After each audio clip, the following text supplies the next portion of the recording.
দিনটা ছিল last 12th of August, আমার বেস্ট ফ্রেন্ডের বার্থডে। আর এইটা হচ্ছে ওর সাথে আমার কাটানো, মানে সেলিব্রেশন করা ফার্স্ট বার্থডে ওর আর কি।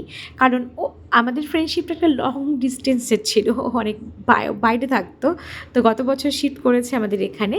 তো এই যে আমরা গিয়েছিলাম, মানে এখানে বেশি জন না, ওই অল্প পরিসরে আর কি বার্থডেটা সেলিব্রেশন হয়েছিল।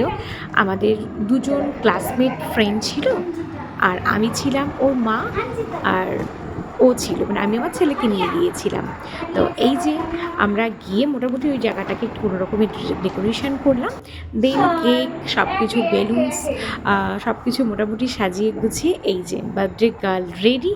আর আমরা এখন কেকটা কাটিং করবো, দেন একটু বাইরে যাওয়ার প্ল্যান ছিল। তো মোটামুটি এই যে ও আর ওর স্পেশাল পার্সন, এইদিকে ওর মা, আর আমরা 3 ফ্রেন্ড, এই হচ্ছে, আর আমার ছেলে, এই কয়জন মিলেই আমাদের বার্থডে সেলিব্রেশন হয়েছিল সেদিন। এই যে হচ্ছে এখন কেক কাটিং।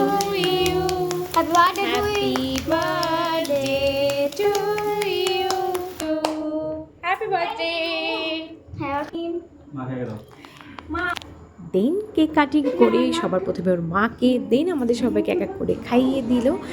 তারপর আমরা সবাই মিলে চলে গেলাম আমাদের লোকাল একটা কফি ক্লাব বগুড়াতে। তো এটা আমাদের নোনাগঞ্জ মোড়ের ওই সাইডটাতে। আর এই যে আমার ফ্রেন্ড, ও তো ভিডিওতে আসবেই না বলেছে। তারপর আমরা ওখানে গিয়ে একটু ক্যাপুচিনো অর্ডার করেছিলাম, সেটা আমরা সবাই মিলে খেলাম। তারপর ওখানে আমাদের মেন কোর্সের জন্য কোনো কিছু সেরকম ছিল না, কারণ ওখানে বিরিয়ানি অ্যাভেলেবেল পাওয়া যায় না।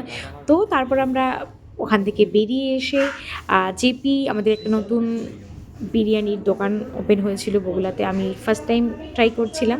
তো ওখানেই গিয়েছিলাম, গিয়ে আমরা ছবি টবি তুলে দেন বিরিয়ানি লাভার এই যে বিদ্যাজ্যোতি বিরিয়ানি নিয়ে বাড়ি চলে এলাম।